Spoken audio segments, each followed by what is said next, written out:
So, sugod na ta. So, kani siya mo yung main method nga nakakuha sa imong mga ipangtawag. Like, for example, na kay variable name, string niya, ato na siyang gigamit diri sa scanner. So, kaning scanner object na siya nga ang purpose, mga type ang user. So, mo ni yung object scanner, pero kinahanglan din nato siya i-import. Dapat nato i-import daan. So, kani, nato variable nga gitawag scan, niya, pwede mo nato sa himuon og scanner, pero dapat imong gamiton diri scanner pud na scanner. Control Z ato balikon. Scan ato sa may balik kay aron mas dali. So once mag-scanner ka, dapat ang imong ipanggamit mo hapit kung scanner kay variable mo jud magamit sa tanan ba. So dire kaning atong mga variables for ato na sa gamiton for scanner kung later on nga maka-input sa user. Mao na niyang gamit sa scanner sa ato sample ta ato i-run.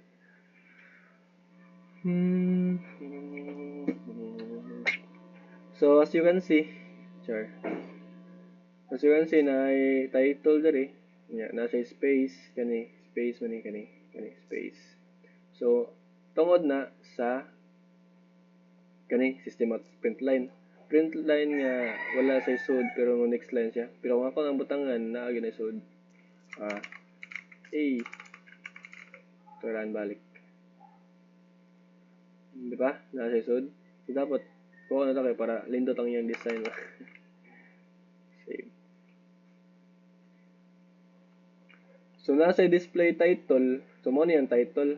So sa display title method na to na may kani may magawas niya. So mo po niyang kwaon dapat imong tawgon ang method nga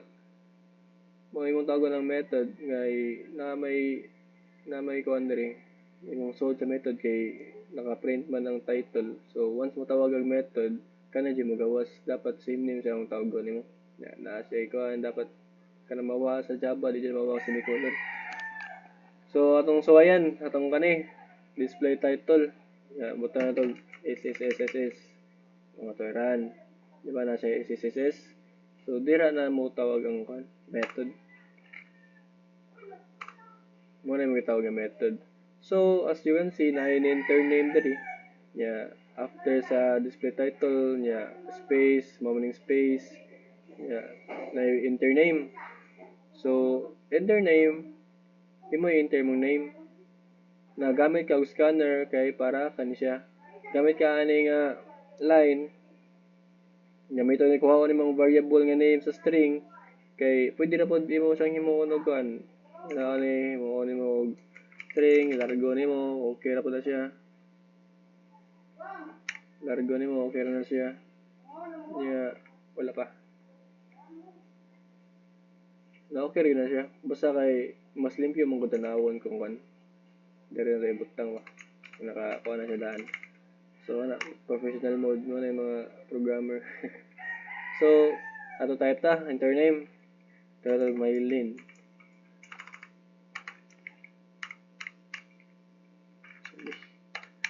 Mylene. Enter na to.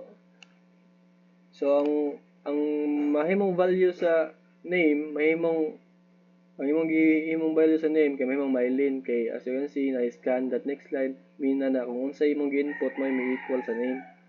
Kay ang kani siya input man mo ni imong kuan ang name ko no imong gi-equal to kung unsay imong gi-input kani siya. So ang name mahimo ang iyang value na mahimo ng Mylene. So next pareha ra gyapon unsay curse mo BSIS.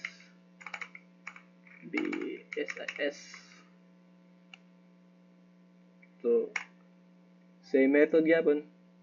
Kung unsay imong gi-enter diri mahimo siyang course nya imong gitawag ang after ana magbutang tag space kay para limpyo na pod tanawon. So balik. So kani siya kay wala man siya ikuan mo siya space bali pati sa tanawon butang na tag space. Balik ra mailing.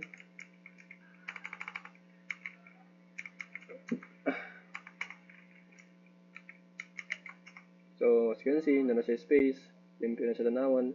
Nya, nganon na print out, nganon na print man kay natay gitawag nga method which nagtawag pud siya sa name of course.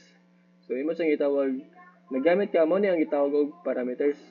Kani sila mo ni method parameters nga kung once imong method nga nay parameter dapat motawag jud ka napoy parameter. Like for example, ang imong gitawag diri kay name of course, pero sa imong diri sa student info nimo nga kanang student info sa student info na kay nama kay gitawag og student plus name nya kani siya ang meaning ani next line mura ra gyapon siya ingani next line mo sample sumpay na sila like course napoy course kani nya plus course value sa course base is kay imong ikuhang course diri. So mo na may tabo kung mogamit ka og method parameters, kung unsay imong gi type diri, kung unsay imong gamiton, pwede imong nga kuan imo kanang imo dili kuan ba direct na sample BSIS, pero dili siya pwede kay kinahanglan sa imong project kay na may scanner jud. Pwede sa imong gamiton og kuan kanang sample butan na tog BSIT, sample na tog guwapo nga atiran. So kaning mag-enter tag name dili na niya tawagon kay gidirect naman nato. So ang mogawasan ni sa name kay guwapo BSIT dili na Maylin kay wa man nato gigamit ang variables.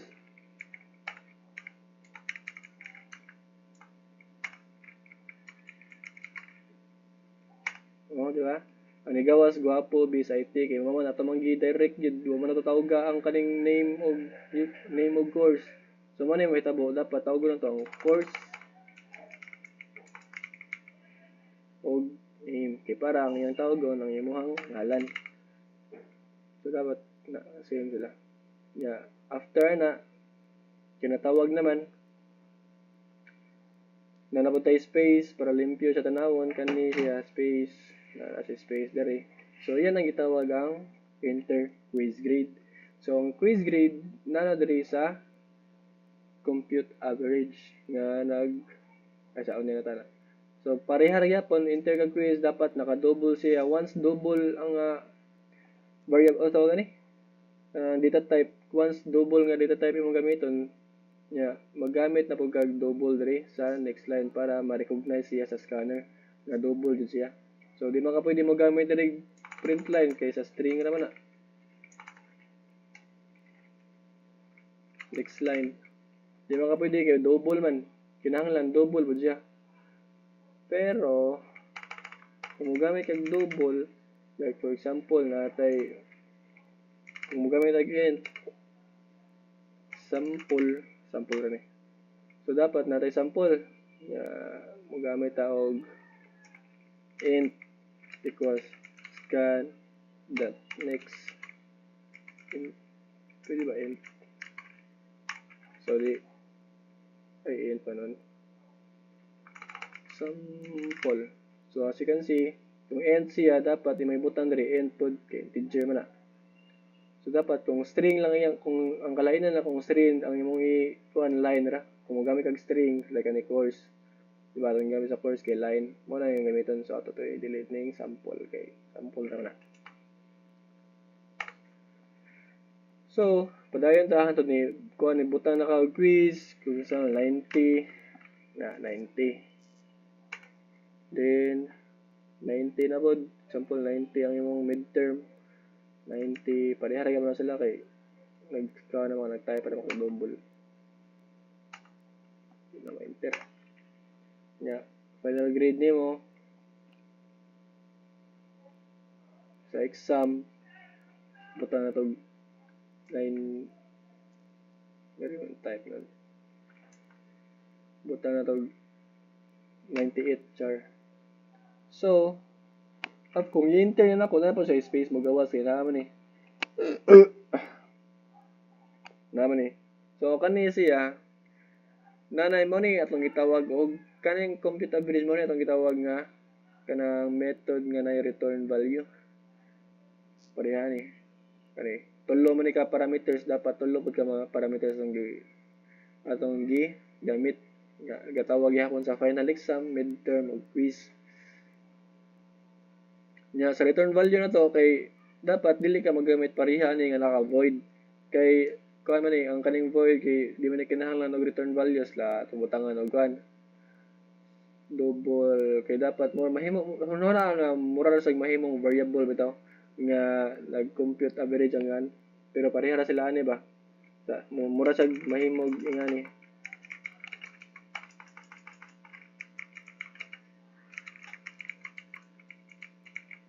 mura sa mahimong ingana kay gi-return man to siya gud nga double ang kaning method gi-return na to into variable nga double pero method na siya pero mura ra sa hunona ara nga mura ra sa mahimo og variable nga ingani kay gi-return man na to siya mo ni ang purpose sa average kaning average sa mo total ako mo ni atong gitawag og global variable kani may global variable nga which maka-access siya sa lain-lahi nga method basta imo lang igawas kay kung imo nang isod good diri sa main di na siya ma-access kay di na siya local variable na siya awa nagka-error na error so tapos siya balik kay para ma-access sila dinhi so ang pasabot ani kung unsay quiz nimo midterm final which is atong gitawag kani diri kani siya kung unsay average ani atong gigamitan og formula kani siya so average mao man ni naka kuha naman yung formula ninyo naka kuha na so na muna kay i-divide na so quiz plus midterm plus final exam niya i-divide og 3 so ang matotal na ako enter 92.6 kani mo ni taas na ba tayo mo ni yung average kita na average so makita nyo pass ka so after magod sa kuan god ganun na i-pass kay tungod kay naa kay gitawag nga method nga check remark nga nagakuan sa average so diri kani check remark nila check remark dai so as you can see na ay kuan na ay compute average duha ka book mo ni ang gitawag nga method overloading so ang method overloading same method name siya na compute average but different parameters. So, like for example, kung ang sa ito na uncomment na, for example, na kay doble nga ginagamit nga kuan kung ang user dili mo input sa final exam, di mo input sa kuan sa quiz, ang final exam, ang midterm ra final exam, muran gyapon yung system niya, matotal gyapon na siya. Awa ha, kani kay tulo. So, kay bisa bag dito, di ko alin po. I-comment out na to ang quiz. Masa to? Enter quiz grade. Comment na to. Yeah. Kaya itong i-comment. Once ito na i-run, so, mailing BSIS midterm. So, can see, kaya ito mag-i-comment ang quiz, inter-quiz grade, mulargo na siya sa midterm grade. Largo na siya diri nga kaning code. Tawag 75 80. So mo ni ang total average. As you can see nga kuan gi-comment na to. Ay di, pwede na to dili siya i-comment ang kani. Pero natay quiz nga wala kuan ng quiz. Natay kuan. Edi. Tama to value equals 0.0 na double man siya dapat na sa point so kaya ato man gihimong 0 ang quiz ang kanina ang iyang kuhaon midterm pwede rin kayo dito kuhaon kaya dapat panggod na ay value pag gamay ang quiz so 1-0 siya ang yung itotal ang kanina. As you can see, na ay 7. Bisan magkano atong input. 77.5 ang yung average. Pass yapon kay ang gikuhan diri. Ari na sa akong check remark. So, ang check remark, di rin na kung pilay average nimo, for example, yung mga average kay ato i-direct 20 direct na to. Okay, naka-direct man sa dinan niya read.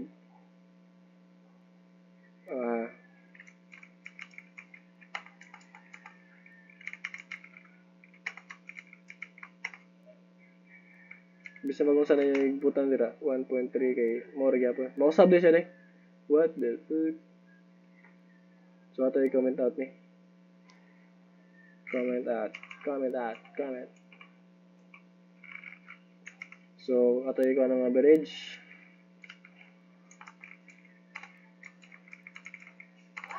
Asa. Oh.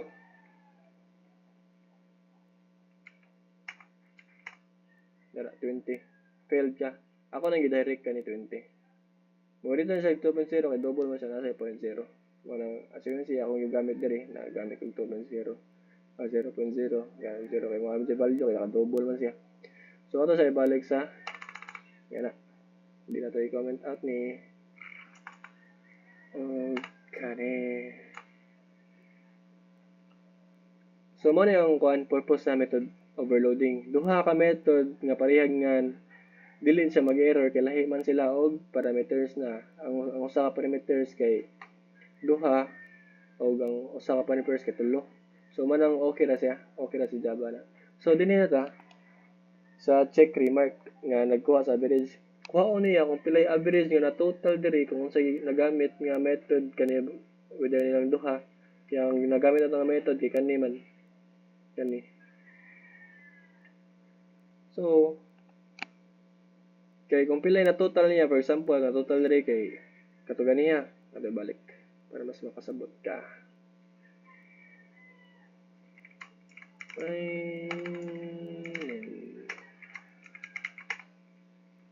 Ano butang 80, 70, ay wala akong nakakuan.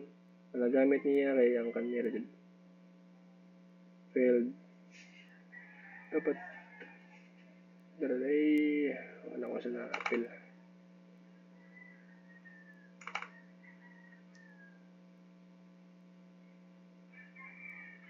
Like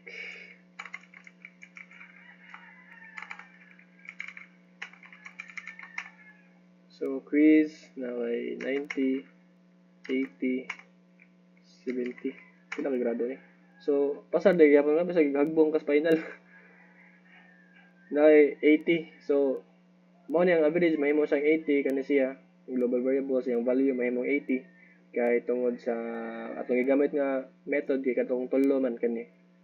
So mao ni ang total kani. So average equals 80 kay imo ra man siyang gi-solve dinhi ah. So once imong average, so atong kuha ng average mo dapat check remark na yung average basta babaw kay nagamit mo tag average diri nga method. Nagamit mo tag parameter.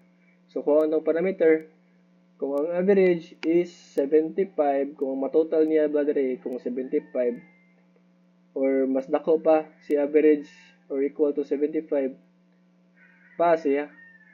Ang pasabot ani kung ang average is equal to 75 or mas greater pa ni 75, pasar siya.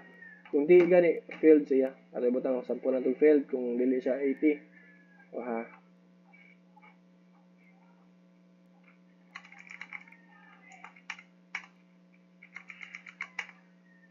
Butang na itong 10, 100. O, diba? Average niya kayo. Tungkol kay gamay na kayo, may total average 41 which is failed siya. Pero, kung atong ibutang siya 75,